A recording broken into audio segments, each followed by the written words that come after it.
কিন্তু শোলকের কোনো অসম্মান আমি হতে দেব না। তুমি এত চিন্তা কেন করছো বৎস? আমি তো আছি এখানে নাকি? মা বই। বাবা তুমিও?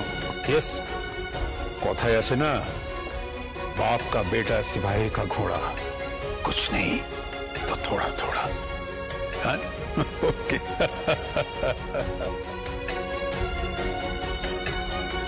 আর সময় নষ্ট করে লাভ নেই। হ্যাঁ ঠিক বলেছো, চলো চলো, মেয়ের গায়ে হলুদ দিতে হবে তো। এই তোমরা শাক বাজাও, উলু দাও।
কি কাণ্ড বলো তোমার?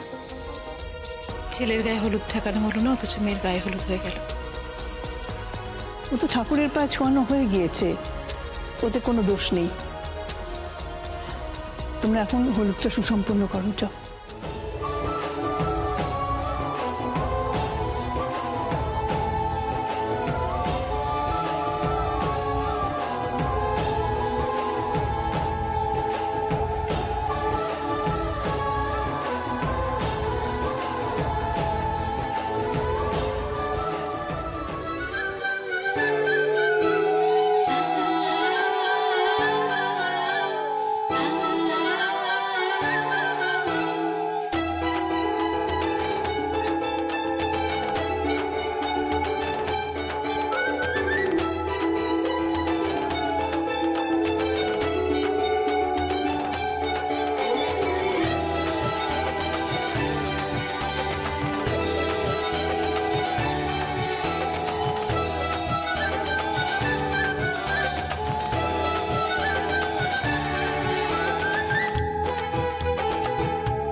ড্যাড, ড্যাডি,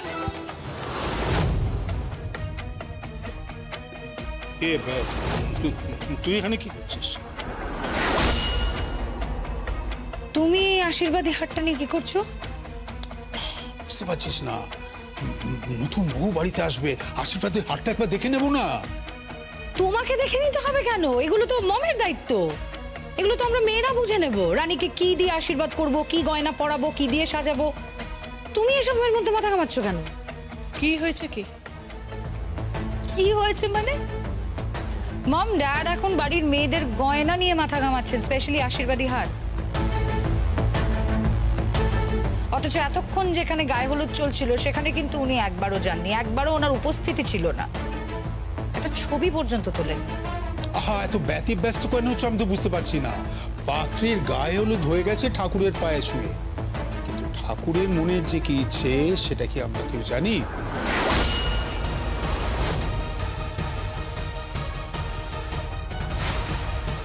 ঠাকুরের কি ইচ্ছে মানে? ঠাকুরের ইচ্ছে মানে দেখ, কথায় আছে না, জন্ম মৃত্যু বিয়ে তিন বিধাতা নিয়ে। কি ম্যাডাম প্রিয়দর্শিনী এবং আমার সুযোগ্যা কন্যা আঁচল দেবী, সবার কিন্তু নীলাশ হয় না। What do you mean? তুমি কাকে নীলা বলছো? রানীকে বলছি,